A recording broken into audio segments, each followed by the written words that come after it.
Okay, so CFA Level 3 Victory Project. We are starting with fixed income. You have done fixed income at level 1 and level 2, and let me just give you the good news that level 3 fixed income is no different. In fact, it's easier. It's more qualitative, that's the problem, but बहुत easy है tackle करना इसको. Level 3 fixed income में, on the whole, they will be teaching us fixed income portfolio management. And if you apply common sense, fixed income portfolio management में एक हो गया passive, where you have to meet the benchmark, और एक हो गया active, where you have to beat the benchmark. Obviously, active में you will require expectations, differential expectations about the yield curve, about the credit spread. So based on that, you will apply strategies. Hence, there are 2 learning modules on active management. One is based on yield curve strategies. As simple as you feel that yields are going to go down, therefore you maintain a duration of your portfolio which is greater than that of the benchmark. In the case of the next chapter, which is on credit strategies, you expect that the economy is going to face a downturn, and that's a differential opinion. Others are not accepting that. So you believe economy will face a downturn, so spreads will widen. So you position your portfolio towards better quality. Okay, of course, I am being very naive right now. When we get into the chapter, we will talk details about it. So there are 2 learning modules on active management. One is on yield curve strategies, and the other is on credit strategies, CDS and everything. Obviously, these 2 learning modules are preceded by passive management, wherein we have a benchmark and we have to manage the bond portfolio to meet the benchmark. The benchmark could be an index like the Barclays bond index, aggregate index, or the benchmark could be a stream of liabilities like a pension, defined benefit plan. They have a stream of liabilities, insurance, they have liabilities. So you have to manage the portfolio to meet the liabilities, of course generating a certain yield. So you understood 3 modules that is there in the curriculum: passive management, active management, yield curve strategy, active management, credit strategies. And then there is the first learning module, this one, where we have an overview of everything. Okay, the overview of everything. Let's go to the screen. So as you see on the screen, I have written the 4 learning modules. There's nothing to copy over here. Still, if you feel that you require a snapshot, you can stop the video and take a snapshot. These are the 4 learning modules: overview, passive management, active management, yield curve strategy, active management, credit strategies. Okay, let us come back to my screen. So in the overview chapter, the first chapter, they have done 2 parts.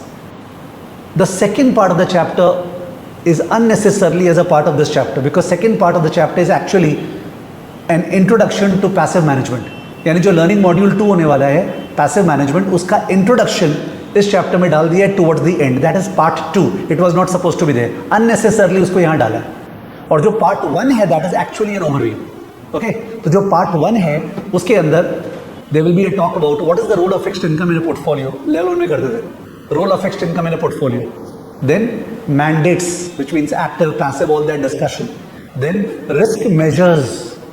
When you are managing a portfolio, what are the risk measures, the duration, convexity and all that. Then expected return framework. That's the new thing. Very, very important. That 4th section. Expected return framework. Because pura ka pura syllabus, especially active management, will revolve around a framework that they have built, solid framework, that as a portfolio manager, expected return on what are the components and how do you actually generate so-called alpha. Okay, and then we have other considerations like liquidity, taxation and leverage. Okay, let me show the screen to you. So this is the overview chapter, overview of fixed income portfolio management. I said part 2 is bogus. Part 2 is built up for LDI, liability driven investing. You have a certain liability, you have to manage the portfolio to meet the liability. Okay, immunize the liability stream. We will talk about it in part 2 of this chapter. So this was not supposed to be a part of overview. This should have been straight away into the second chapter. And part 1, as I said, has 5 sections. Section 1, role. Section 2, mandates, which means active, passive. Section 3, risk measures, duration, convexity. Section 4, return framework, very, very important. Which means from my point of view, this is the main part in the chapter, because this is the basis of active management. And part 5, section 5, other considerations: liquidity, leverage and taxes. I have not written anything great over here. Still, if you feel like that you want to take a snapshot, you can take a snapshot, please. So snapshot of this section and then snapshot of this section. Correct? आपको अगर लगे कि मैं बहुत rhythm से जा रहा हूँ, swiftly, we should, because our target is to complete every learning module within 1.5 hours, 2 hours maximum. Okay, ठीक है. So let me come back to my screen. Now we are discussing section 1. Section 1, role of fixed income. ना role of fixed income क्या है? We know that equity, when you buy equity as an asset class, regular cash flows are not guaranteed. You know the cult towards buyback now. So अब तो dividend भी उस तरह मिलता नहीं है. And plus there is no date when I'll get my money back. Of course I can sell my stock, but there's no fixed date when I'll get my money back. So role of fixed income, पहला role is regular cash flow. You know that you will get such and such cash flow and then redemption at that time. I'm talking about typically fixed income. There are so many varieties. So number one role is regular cash flow, role of fixed income, regular cash flow which equity doesn't provide. Okay. Second role is inflation hedge. It acts as an inflation hedge. Now it's strange because fixed income actually typically performs poorly during inflation because you get fixed set of cash flows. If inflation happens, your purchasing power comes down. But you know what are we talking about? We are talking about two instruments over here. Primary instrument being inflation protected security, TIPS. Inflation protected security, and the second instrument is FRN, floating rate note. Inflation protected security में आपको पता ही है कि sir, depending upon the CPI, consumer price index, the principal of the bond will be adjusted upwards, and then on that principal you'll get the coupon. So as time passes by, I'm getting a coupon which is aligned to inflation, plus I'm getting the principal back which is the inflated principal.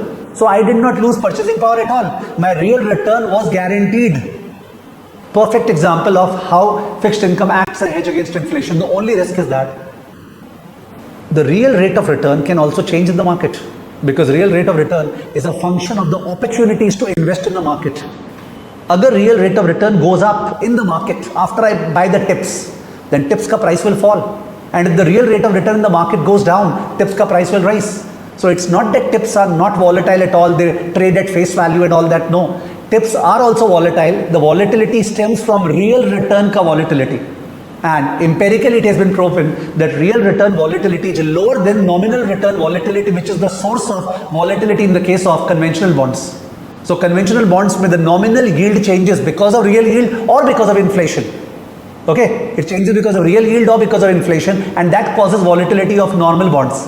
But the TIPS, the inflation protected security, are volatile only because of real return volatility, which is very low compared to nominal return volatility. So if they dig inside it, you got to know that real interest rate ka volatility kam hai, and therefore TIPS are safer. They are a protection against inflation, plus volatility wise also they have a very low volatility. If we talk about FRN, floating rate note, suppose there's a floating rate note, a 5-year floating rate note, which will give you SOFR plus 2%. SOFR plus 2%. SOFR is okay with you, secured overnight financing rate. So SOFR plus 2%. Okay. Now, as inflation rises, obviously SOFR rises. So we are getting a higher coupon. So that way, even a FRN is a hedge against inflation. But the problem is that the principal is not adjusted. If it was $1,000 bond, you'll get $1,000 after 5 years. It is not adjusted. Only the coupons that you are getting are adjusted, and moreover, it all depends upon what the economic conditions are. Maybe it so happens that there is inflation in the economy, but still central bank cannot raise interest rates because there is unemployment rampant in the economy. There are growth concerns. So in that case, obviously the benchmark rate may not go up, and because of which the full compensation of inflation will not be there even in the periodic coupons. I hope you got the stuff. Okay, inflation protected security are the best form of protection because principal is adjusted based on CPI, and then coupons are received on that adjusted principal. But FRN is also a partial inflation hedge because the reference rate, market reference rate, is adjusted upwards if inflation happens to be higher. But the problem is that the principal is not adjusted, and you never know how the MRR will be adjusted. So TIPS is a full hedge, floating rate note is a partial hedge. The third role of fixed income is that fixed income acts as a diversification in an equity portfolio. If you are 100% invested in equity portfolio, you must definitely invest in fixed income, because the correlation between fixed income and equity is obviously less than 1. Therefore, it acts as a diversification benefit, a better mean variance frontier. If we go deep into the correlation aspect, then obviously what is the correlation between S&P 500 and suppose the treasury securities, say the investment grade securities, the junk securities, the emerging market securities, the floating rate notes, the inflation protected security, that correlation matrix is given in the table, which we are not supposed to remember, but at least we should know common sensically that during times of crisis, there is a flight to safety. So flight towards US Treasury, that time equity market will fall, emerging market will fall, high yield bonds will fall. So the correlation between equity, emerging market and high yield bond will be high, but Treasury will not fall. So the correlation between equity and Treasury will fall. Common sense. During stress times, the correlation between equity and Treasury will fall, but the correlation between equity, emerging and high yield will rise. So correlation varies depending upon the type of fixed income that we are talking about, and also correlation changes depending upon the environment that we are in. Okay, let me show you the screen. Role of fixed income, regular income, inflation hedge, diversification. Regular income, inflation hedge, diversification. Regular income, may I have given the example of pension, especially benefit plans, insurance, and then tuition payments. There is a lot of talk about this in the liability driven investing LDI section. When we talk about passive management, that we have a stream of liabilities, we have to manage a portfolio to meet the liabilities, then we are going to talk at length about pension, insurance and tuition payments. Okay, tuition payments okay with you? CFA level 1 time value of money problems, wherein your child will go for education after 17 years for 4 years, and today the tuition costs are this, and the tuition cost will rise as per inflation and so on and so forth. I'm talking about that part. So tuition payments relates to private wealth management, and pension and insurance relates to institutional portfolio management. So regular income is required in these areas. Inflation hedge, I spoke about it very deeply, that inflation protected security. Now there are corporate inflation protected security also. Therefore I did not use the word TIPS, I used the word IPS. Inflation protected security. Principal is adjusted for CPI. FRN, floating rate note, where the coupon is adjusted. Okay. And diversification, correlation and minimum variance frontier. Once again, if you want, you can take a snapshot. Why waste time in your writing and my writing? Okay, let's look at an item set based on this. Okay, so this is the question that we have from this section. Very simple item set. So James Thompson is a portfolio manager, is evaluating currently an equity portfolio that he manages. He's considering selling 40% of equities and reallocating those funds into fixed income, aiming to enhance the risk return profile by incorporating fixed income. James notes that the fixed income universe consists of this, this and this. He gathered the correlation. So equity के बीच में and fixed income के various components के बीच में correlation दिया हुआ है. Have a glance. So we can see for ourselves that 10-year US Treasury के साथ सबसे best है -0.3. Then we can see US aggregate के साथ next है, फिर TIPS के साथ है and so on. Emerging markets के साथ बहुत high है. US high yield के साथ भी बहुत high है.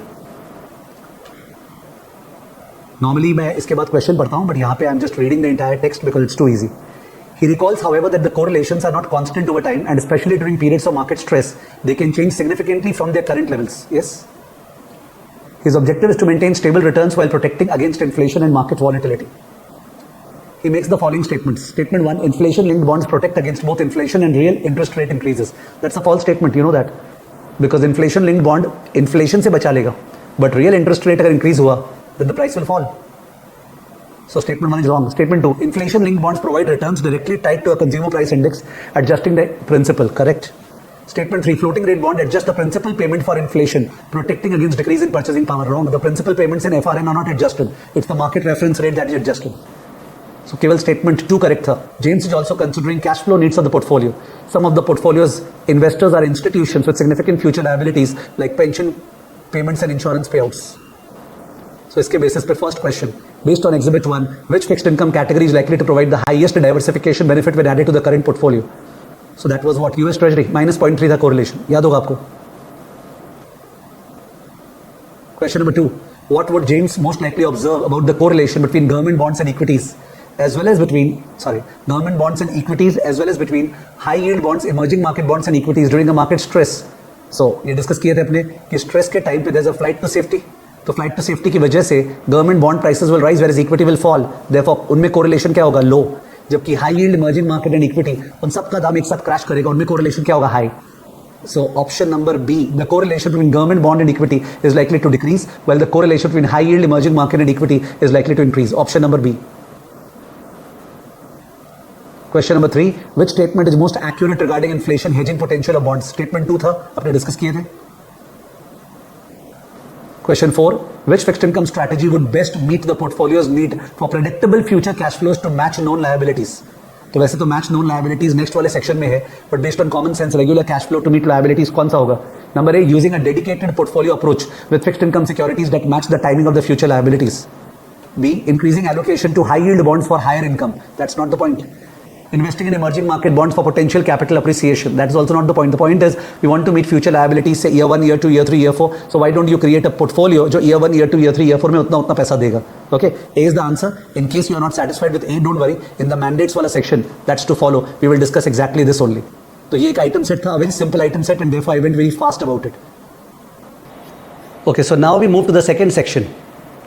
Section 2 is about the fixed income portfolio management mandates. If you are new to this, you must be knowing that whenever we are assigned portfolio management, when we are managing a fund, there is a mandate, a target, whether it's equity portfolio or fixed income portfolio. Usually a mandate is an index.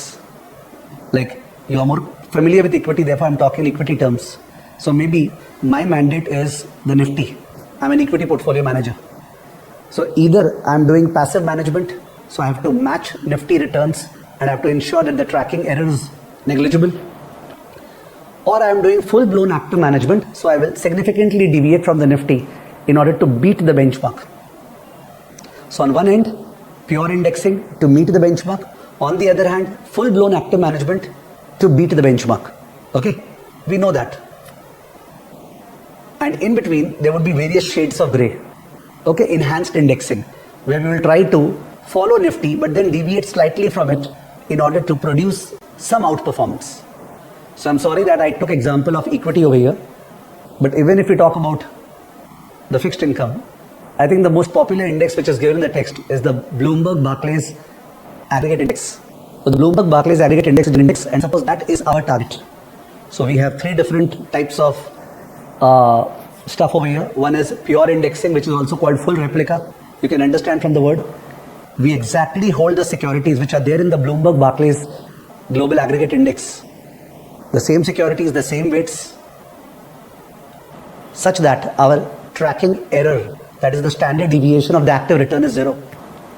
And definitionally, our return is equal to the benchmark, which means active return is 0, but it doesn't happen. Since there are transaction costs on account of which our portfolio, a pure index portfolio, always underperforms the benchmark slightly. In fact, to make it up, we may be engaged in some securities lending, some sort of repo and so on. We will talk about it later in the next chapter. So that is pure indexing. पूरा का पूरा उसको replicate करना है. Enhanced indexing. Look at the word. It means that whatever is the Bloomberg Barclays Global Aggregate Index, that index has a certain duration. That's the primary risk factor if we talk about interest rate risk. So we are going to match our portfolio duration with the benchmark portfolio duration. Whatever is the spread duration, maybe we'll match that also. We basically try to match all the primary risk factors with that of the benchmark. But there could be slight mismatches in terms of sector, like how much percentage is invested in investment grade. Maybe we can invest 1 or 2% more. In terms of maturity profiling, say 0 to 3, 3 to 6, 6 to 9, in different buckets, what is the percentage invested in the index and what percentage we will invest. US, Europe, emerging markets, what percentage we invested. We will place somewhat to that extent.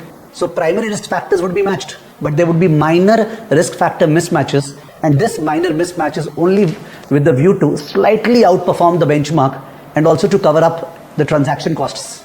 So we know in pure indexing, our return was less than the benchmark. Here we are not wanting that. We are wanting our return should be slightly more than the benchmark. So we cover the transaction cost and also produce some outperformance. In doing so, of course, tracking error is not 0. There is some tracking error. So as we are moving from pure passive to active, obviously, there is a tryst to generate a positive active return. At the same time, there would inevitably be some active risk or tracking error. And finally, we move to full-blown active management, in which we form our own expectations of yield curve changes, whether level-wise or whether shaping-wise, as in the slope and the convexity.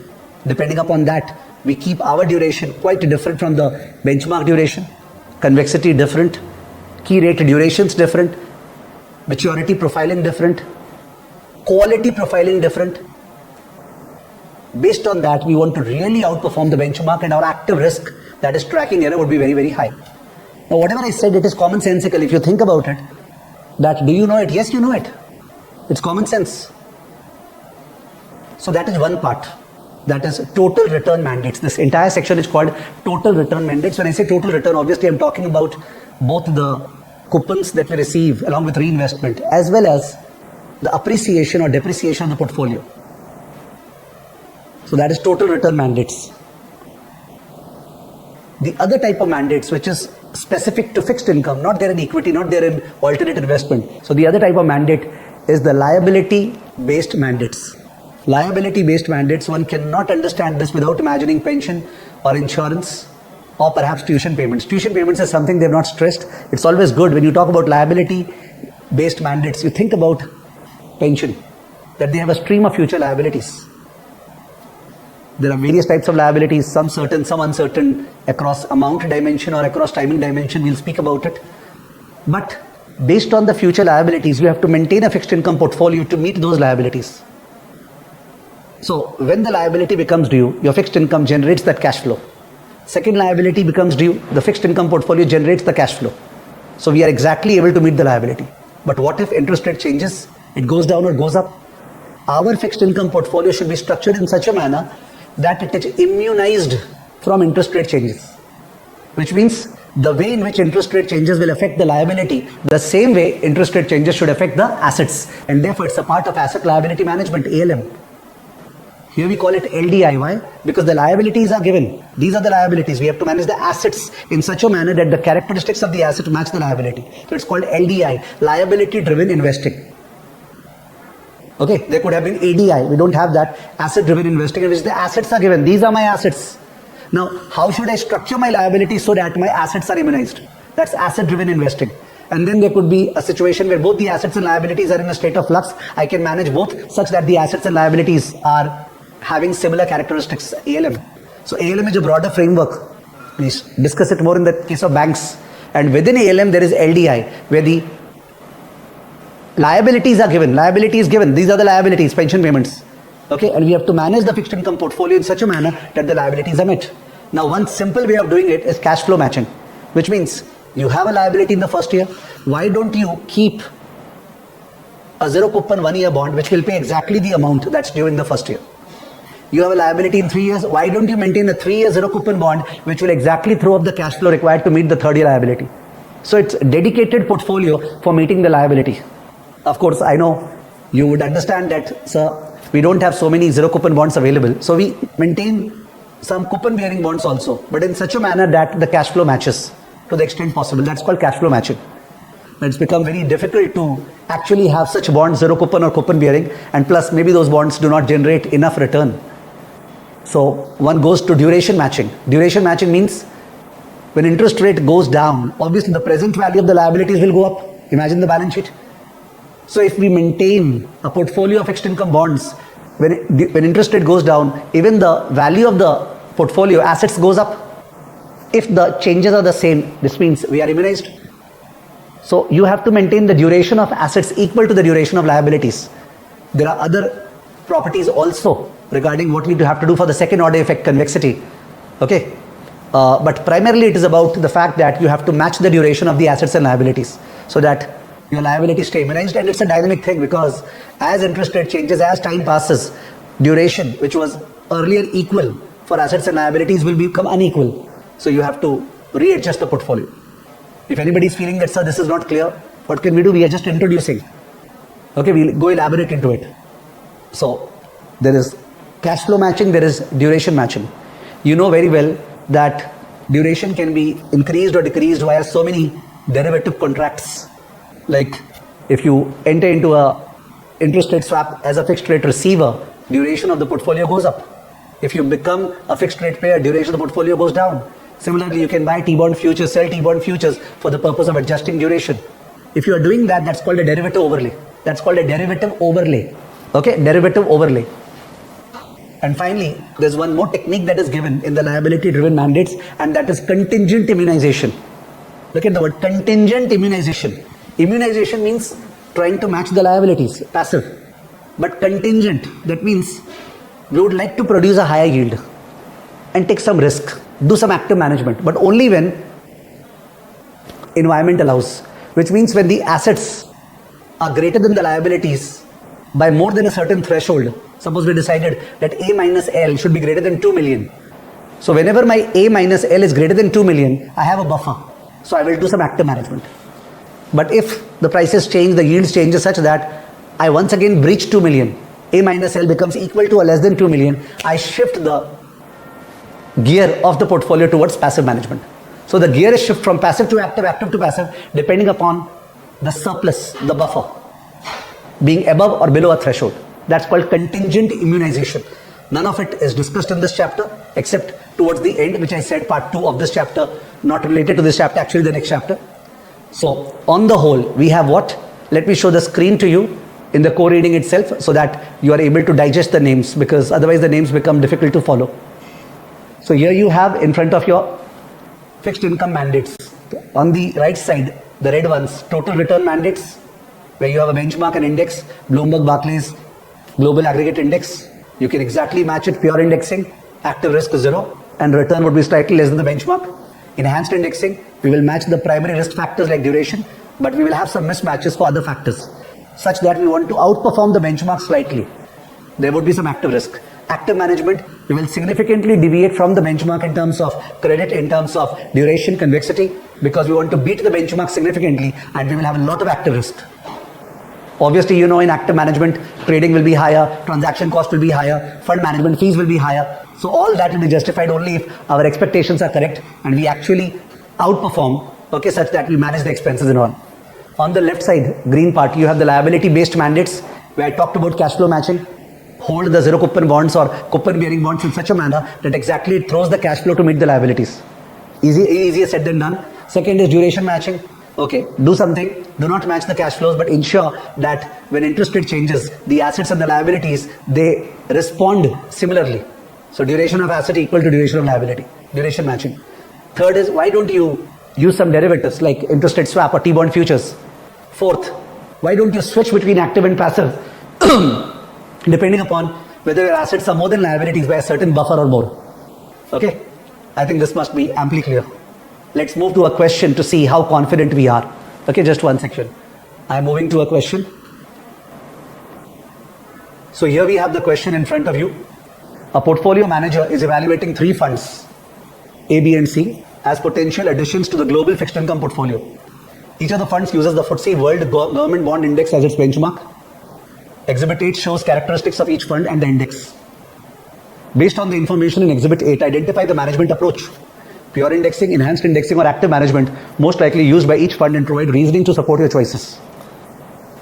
So if you have a look at the last column, that's our benchmark. It has a average maturity of 7.18 years, modified duration of 5.18, YTM of 1.3%, convexity of 0.42. And if you compare this to fund A, B, and C, do it for yourself. Fund A, B, and C.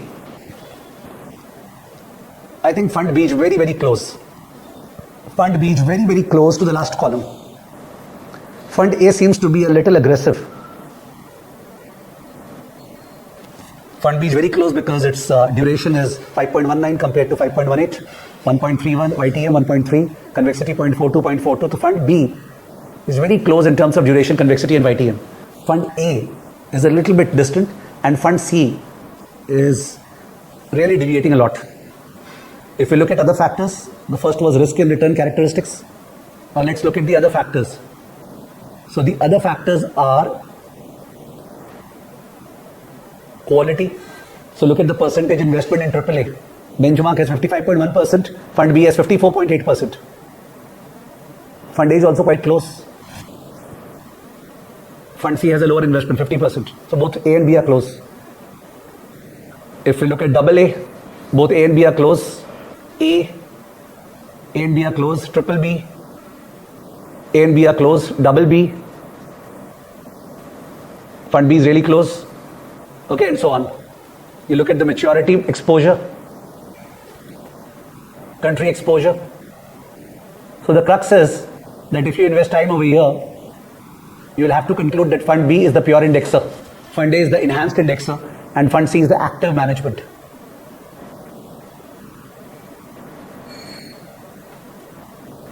Okay, so that was regarding the fixed income mandates. I also wanted to urge you that in this course we are not doing all the questions from core obviously, but otherwise in core the blue boxes which are given, the examples are very good. I like this example which was given regarding diversification. Okay, this was a very good question where they asked us whether we should diversify into this or this. I'm not able to do all the questions, but you should not ignore these questions. Okay, so that covers our section 2. Section 2 is over. We will move to section 3 now, which will be on risk framework, the various risk measures, duration, convexity, and so on. Okay, let's move to section 3.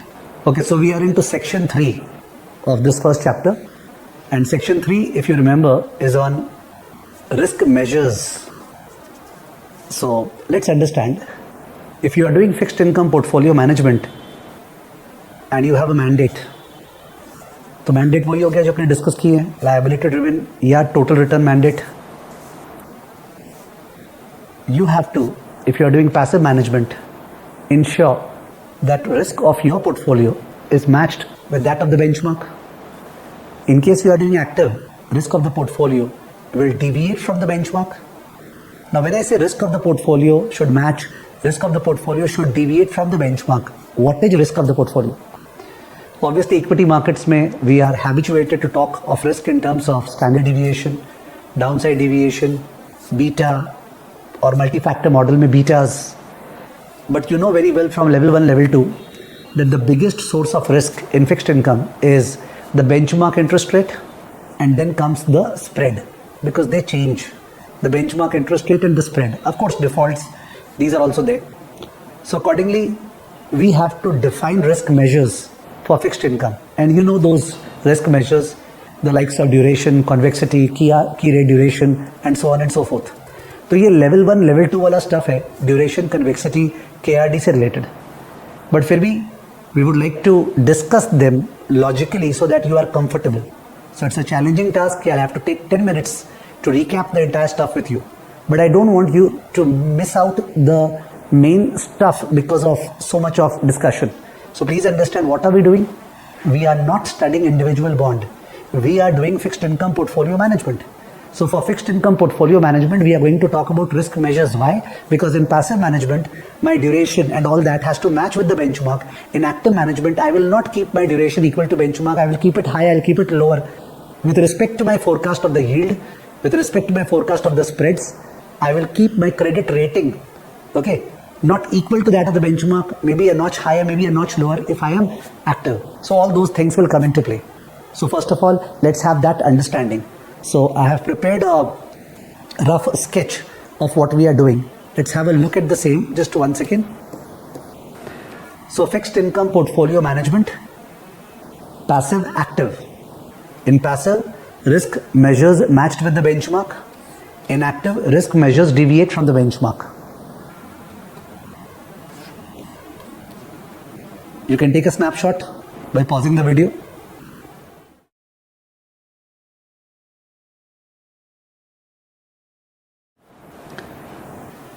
Now within the active, how do we deviate from the benchmark? And why? How and why? Top down, bottom up. We have some top down forecast or we have some bottom up forecast. In top down, our forecast is around the yield curve, the benchmark yield curve. So we'll play around that. If we feel the benchmark yield will fall, obviously we'll have a higher duration. If you feel the benchmark yield is going to rise, you will have a lower duration. And the second is you can play around spread. If you feel that the economy is going to do well as compared to the forecast, you will try to keep your spread lower by keeping the average rating higher. If you feel that good days are going to come, you will keep the spread higher. You will take more credit risk by having lower average rating. ठीक है ना, मतलब risky bonds में invest करेंगे, the non investment grade, because अच्छे दिन आने वाले हैं. But if we expect a poor economic situation to come as compare to the market, तो उस केस पर डिफॉल्ट तो राइज होगा. तो we should move towards quality. So accordingly we will keep a narrower spread and our ratings average will be higher than the benchmark. ठीक है, ये common sense है ये सब. तो इसका अलग अलग चैप्टर है ना दोनों का, तो you don't have to so much worry about it. I am just trying to tell you what is the role of the fixed income portfolio management when it comes to risk. Either match the risk measures or deviate from it. Deviate how and why. So top down based on the economic forecast, and bottom up is a case of taking bond by bond. जैसे equity में अपने एक एक stock का valuation करते हैं ना, bottom up fishing, वैसे एक एक बॉन्ड को दूसरे बॉन्ड से कंपेयर करके which bond would be better. Okay, that we have to see. That's called relative valuation. Okay, so this part also you can copy. Okay, I wrote FIPM. This is the first snapshot that you should take. And the second snapshot, how and why should we deviate? उसमें top down, bottom up. Top down में benchmark से खेलो या spread से खेलो, और bottom up में individual bonds से a bond issued by Adani Enterprises.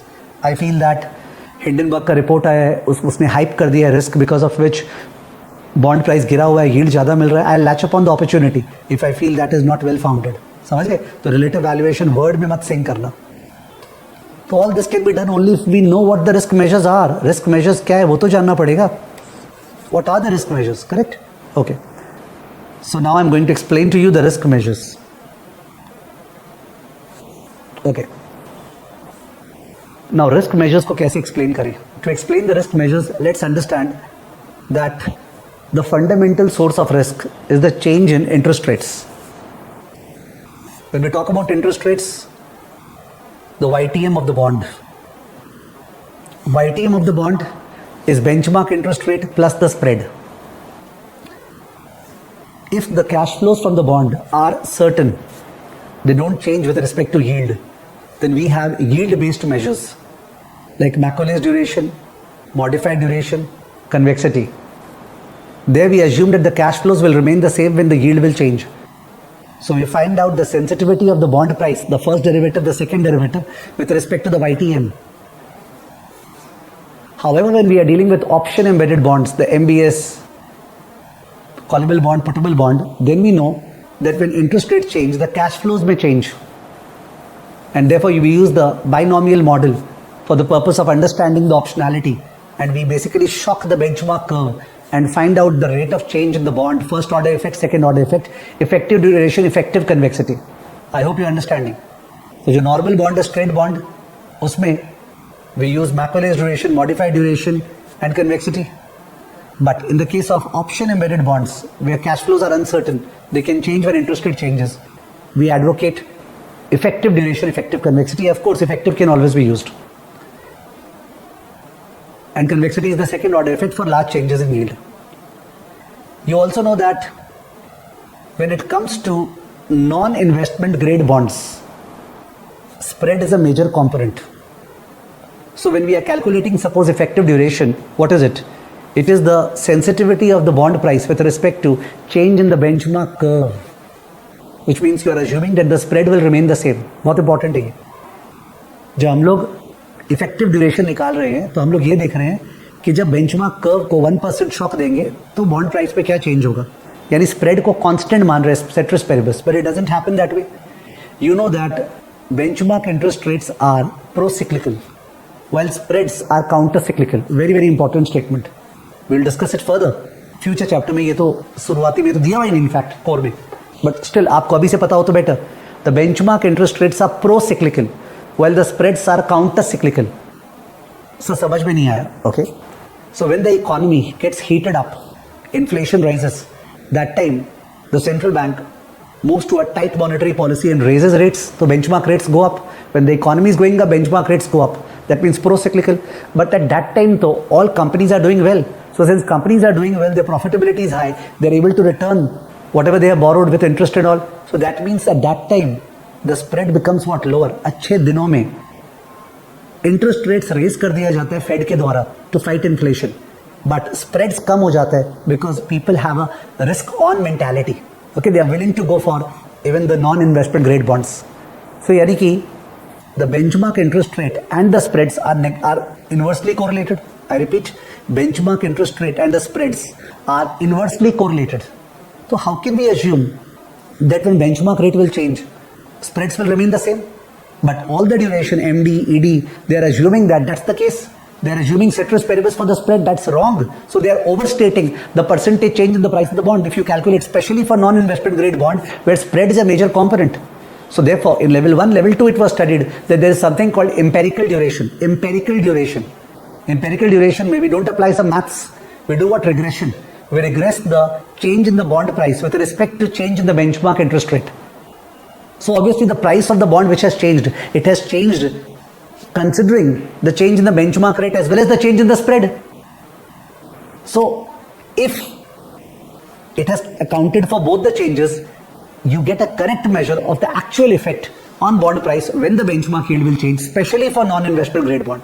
So empirical duration should be used when we are dealing with non-investment grade, that is speculative bonds. Even in investment grade, the inverse correlation between benchmark rates and spread is there. But in the case of investment grade bond, the spread component is low. So therefore, it is not a big sin if we have not used empirical duration. So empirical duration का understanding important है.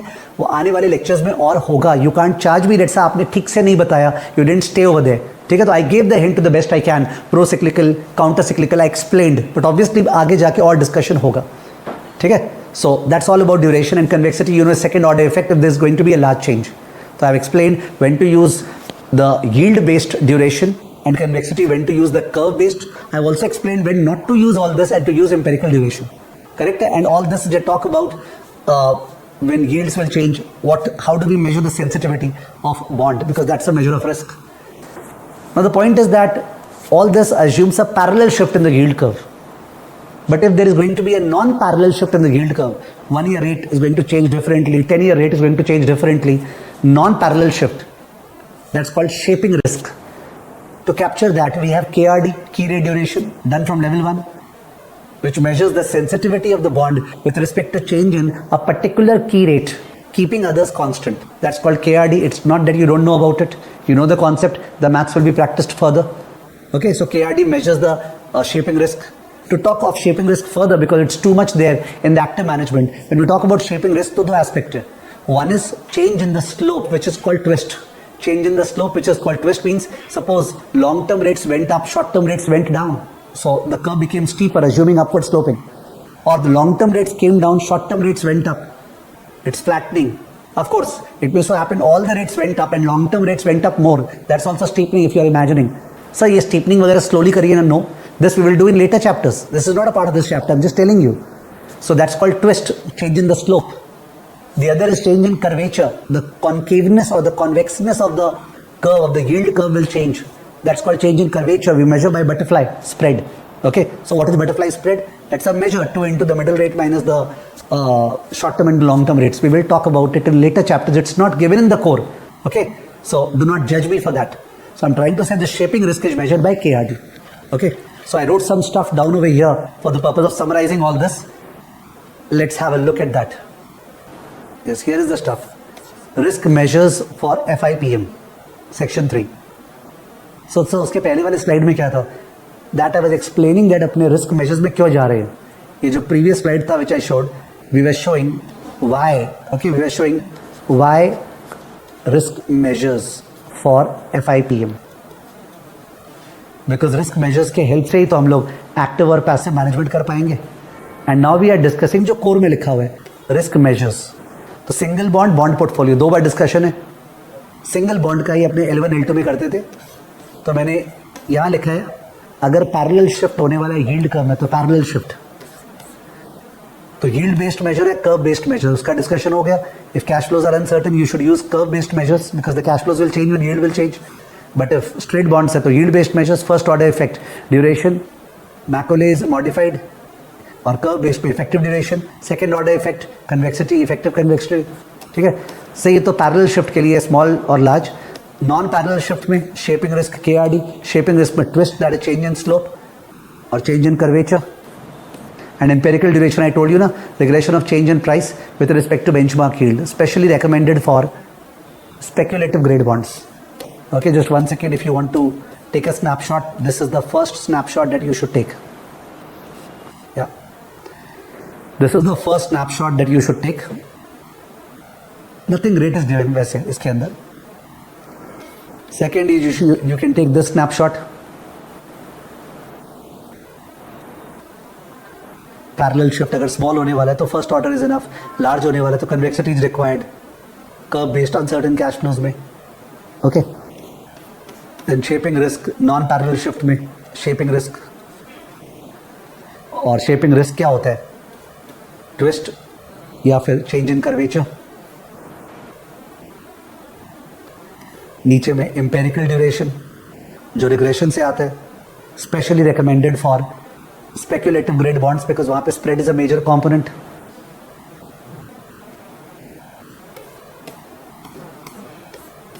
If we come to this side, bond portfolio, I have written something over here, CFY, cash flow yield versus weighted average yield. Suppose a bond portfolio comprises of 2 bonds. I am saying something, आप लोग बाद में try कर लेना, सुन लो please, ठीक है. I am saying something, आप लोग बाद में ट्राई कर लेना. In fact let me write that stuff for you. थोड़ा सा स्लो डाउन होगा. Bond portfolio, if you want to write down, इसमें 2 बॉन्ड्स है ए बी, दोनों ZCB है, दोनों का मैच्योरिटी 1 ईयर 2 ईयर, दोनों का फेस वैल्यू 100, दोनों का प्राइस 90-80. तो आप दोनों का I/Y निकाल देना, YTM I/Y समथिंग. सो अब ये बॉन्ड पोर्टफोलियो है, इस पे तो दोनों है, तो बॉन्ड पोर्टफोलियो का YTM कैसे निकाले? जो करेक्ट तरीका है निकालने का वो ये कि सर आज के दिन इस पोर्टफोलियो में 170 जा रहा है और उसके बाद 100 आ रहा है 1 पे और 100 आ रहा है 2 पे, तो इसके हेल्प से जो निकलेगा that is CFY, cash flow yield, IRR of the cash flows in the bond portfolio. But if somebody calculates a weighted average of these 2 YTMs, bond में जो पोर्टफोलियोज है ना उसका YTM आ गया, इसका if you calculate the weighted average मतलब weights तो ये होगा ना 90 और 80. So if you do 90 into this plus 80 into this divide by 170 weighted average YTM, तो अगर करेक्ट पूछोगे तो CFY is the correct one. ठीक है, weighted average YTM is not correct but sometimes people just do weighted average. ठीक है, CFY takes into account the reinvestment of the first year's cash flow because of which if the yield curve is upward sloping, we will study in the next chapter, CFY will be greater than the weighted average YTM अगर yield curve upward sloping है, because reinvestment at high rate, और yield curve downward sloping है तो cash flow yield will be less than the weighted average YTM. If you want to be satisfied, there's only one thing you need to do. आप कैल्सी में 90 को plus minus PV, 100 को FV, N को 1, CPT I/Y, तो ये निकल जाएगा ये वाला STO 1. फिर 80 plus minus PV, 100 FV, 2N, CPT I/Y, तो ये वाला निकल जाएगा. उसके बाद आप 90 इंटू फर्स्ट वाला, 80 इंटू सेकेंड वाला divide by 170 weighted average YTM आ गया. और CFY निकालना है तो 170 आज गया, 100 फर्स्ट ईयर आएगा, 100 सेकेंड ईयर, उससे IRR निकाल लो. It's very easy stuff, because आदमी करेगा नहीं तो कॉन्फिडेंस कैसे आएगा. तो आई सेड इस एग्जाम्पल में आई नो मैंने जो फिगर्स लिया है it's an upward sloping yield curve. Second year का YTM ज़्यादा है फर्स्ट ईयर से, तो CFY ज़्यादा आने वाला है किससे? वेटेड एवरेज YTM से. So what I have mentioned is that आपको बॉन्ड पोर्टफोलियो पता होना चाहिए. सर बॉन्ड पोर्टफोलियो का YTM कैसे लेंगे? 2 चॉइस है, CFY या वेटेड एवरेज यील्ड. CFY जो है वो ज़्यादा प्रेफर्ड है. सेकेंड है कि जैसे हमने यहाँ बात किया, I am talking about this part, just have a look. I said risk measures matched with benchmark. So let me come to my face and explain to you something. Suppose अपना जो mandate है that's a liability. Our mandate is a liability. So we have a liability whose duration is 7 years. We have liabilities spread whose duration is 7 years. And our mandate is to manage the bond portfolio in such a manner that those liabilities are met. irrespective of change in interest rate. But we know interest rate will change. So we would like to construct a bond portfolio in such a manner that interest rate change अगर हो तो उस portfolio में जो change आए और जो liabilities में change आए बराबर आए, so that it's matched. So accordingly, one method of liability mandate was duration matching. कि duration of your bond portfolio should be equal to duration of the benchmark. Okay, portfolio का duration benchmark से बराबर होना चाहिए 7. तो we will construct a portfolio जिसका duration 7 है because liability का duration 7 है. The point is that वो 7 करने का बहुत सारा तरीका है. For instance, it is possible to create a bullet portfolio जिसमें 7 पे ज़्यादा इन्वेस्टमेंट किया गया है. It is possible to create a laddered portfolio जिसमें 2, 3, 4, 5, 6, 7, 8, 9, 10, 11, 12, 13, 14 पूरा अमाउंट स्प्रेड है मोटा मोटी equally. It's possible to do a barbell portfolio जहाँ पे 7 पे कम है बट 2, 3 पे और 13, 14 पे ज़्यादा है, शॉर्ट और लॉन्ग टर्म में ज़्यादा है. ये सब लेवल 2 में भी था. तो बारबेल, बुलेट, लैडर्ड. तो you can feel it that जिस तरह से बोले जो बारबेल है उस पर the cash flows are dispersed, जो बुलेट है उस पर cash flows are not dispersed. So there is a dispersion of the cash flows. Now dispersion जो है, that's a normal word we use in QM. It gives feeling of variance, and dispersion is actually variance. It is the variance of the time with respect to duration. There's 7 duration है ना, 2 minus 7 the whole square plus 3 minus 7 the whole square, that gives dispersion. अपने को dispersion measurement नहीं है अपने syllabus में. आपको जानना है, आप जाके जान सकते हो कि सब बोल रहे थे 2 minus 7 the whole square. Yes, it is that way measured. It is the variance of the time around the duration. Now, why dispersion is feeling wise important is that if you maintain a portfolio with a higher dispersion, then in that case the portfolio is going to have a higher convexity, and a higher convexity thing is always good. Why? Because convexity जो है उसमें क्या होता है कि आपको पता है convexity अगर high है इसका मतलब interest rate गिरेगा तो bond price ज़्यादा बढ़ेगा, और interest rate बढ़ेगा तो bond price कमती गिरेगा. दोनों तरफ फायदा. So people love dispersion, people love convexity, people love barbell portfolio.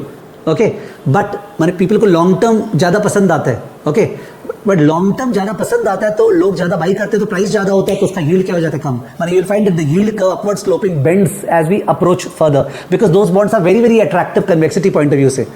By the way, one should know, and I think I forgot to write it over here. Let me just write it for you. ZCBs, zero coupon bonds, duration is proportional to time. Convexity is proportional to the square of time. Duration is proportional to time. Convexity is proportional to the square of time. ये आपको पता होना चाहिए. ठीक है? You should also know that convexity is a function of dispersion. Higher the dispersion, higher the convexity.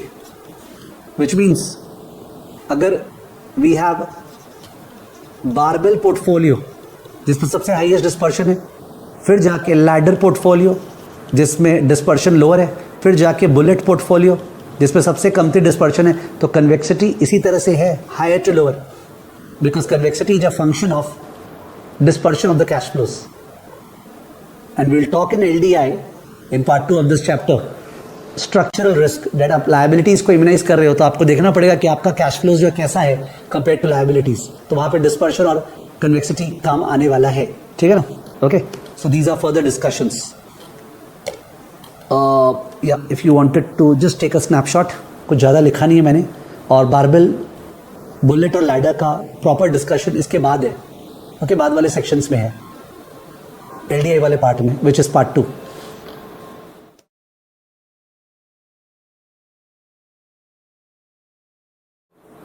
और क्या था, ये तो आपने पहले से ही फोटो ले लिया था. ये वाला मैंने नया बोला इनके CFY versus weighted average YTM आपको पकड़ना है तो this is the best example. There could be more complicated example जो अपने स्प्रेडशीट पे सॉल्व कर सकते हैं, but this is easily solvable.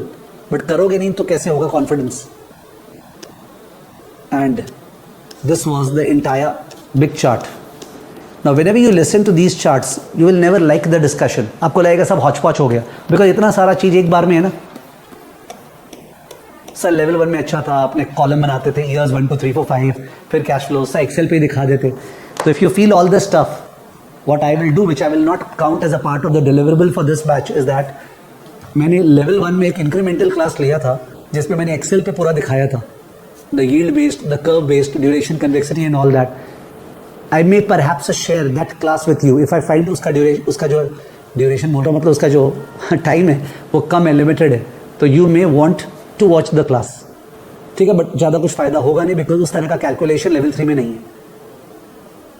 Think about it, walk, जहाँ पे हो ना स्टॉप करो, उसके बाद वॉक करो इन द हॉल और रूम इन थिंक, यार जानते तो हैं. और जैसे मैंने ये इसमें स्प्रेड ड्यूरेशन लिखना ही भूल गया मैं यहाँ पे, स्प्रेड ड्यूरेशन, मैं यील्ड पे फोकस कर दिया. स्प्रेड ड्यूरेशन क्या था कि स्प्रेड चेंज होने से बॉन्ड प्राइस कितना चेंज होगा, दैट वाज स्प्रेड ड्यूरेशन, ठीक है. तो वो मैं भूल ही गया यहाँ पे लिखना. उसके अलावा देयर इज ऑल्सो आने वाले चैप्टर में ड्यूरेशन टाइम स्प्रेड, कि ड्यूरेशन को स्प्रेड से मल्टीप्लाई करते हैं तो duration time spread. There is also money duration, जहाँ पे अपने ड्यूरेशन को पोर्टफोलियो वैल्यू से मल्टीप्लाई करते हैं. देयर इज पीवीबीपी और DV01 के साथ 1 बेसिस पॉइंट चेंज हुआ तो in that case portfolio value कितना से चेंज होगा, या बेसिस पॉइंट वैल्यू एक ही बात है. सो डोंट कॉर्नर मी कि सर आपने ये नहीं कराया वो नहीं कराया. You have to capture the note. This is all level 1 level 2 stuff, and if we don't end, this is not going to be a victory project of fast track mode. This is going to be a longest stone whatsoever which I don't intend to do.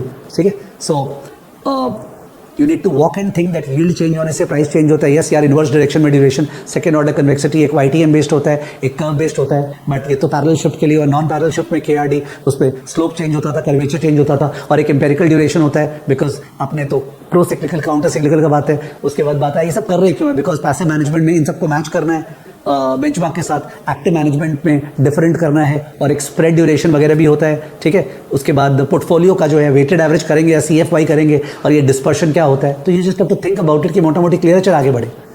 ठीक है. You may like to read the core, you may read as you wish. ठीक है. But बहुत ज़्यादा English है, but of course समझाने के बाद बेटर समझ में आएगा. ठीक है. So that was an explanation of the summarized discussion of risk measures, और very very long recap of level 1 and level 2. ठीक है. Now we'll move to the question of the same. Okay, so we are moving to a question on the risk measures. So here is the item set. Emerald Advisors manages a diversified portfolio of fixed income, focusing on optimizing returns while managing interest rate and credit spread risk. The firm's lead portfolio manager, Sarah, is evaluating several measures of risk and return to better align the portfolio with the current market outlook. इस language से active management लग रहा है कि passive, clear cut active लग रहा है. वैसे तो आउटलुक का बात कर रहे हैं. Anyways, the portfolio consist of both government and corporate bonds with varying maturities and coupon structures.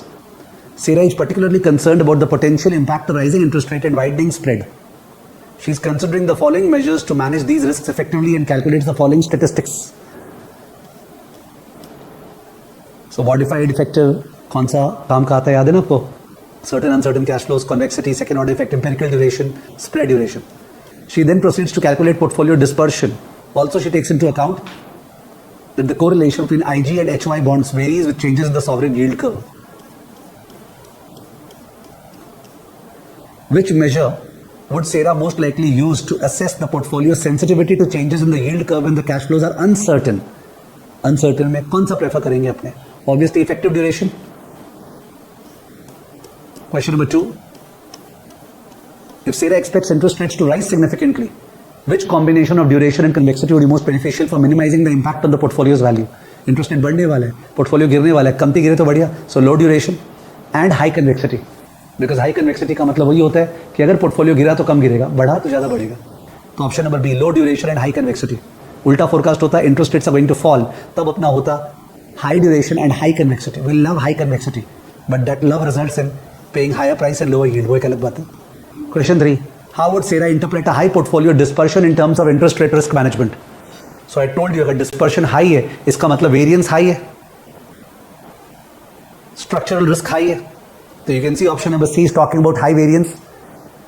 पर ये structural risk high है, LDI को बताने के टाइम पे बता पाऊंगा ठीक से.